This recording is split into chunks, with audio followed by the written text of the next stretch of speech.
নমস্কার। শুভ রবীন্দ্র জয়ন্তী।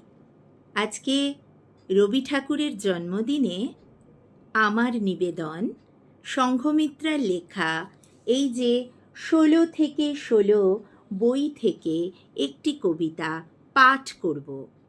কবিতার নাম জন্মদিনে তোমাকে।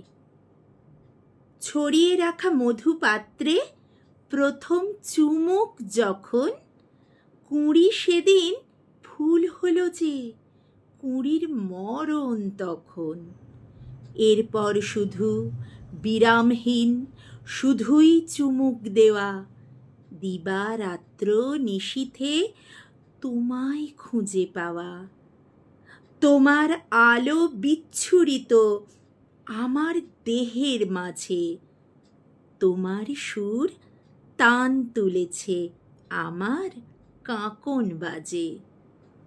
তোমার গানের ছন্দে নাচে আমার সাধের নূপুর। সূর্য নামে এক প্রতিশব্দ, আমার রবি ঠাকুর। নমস্কার।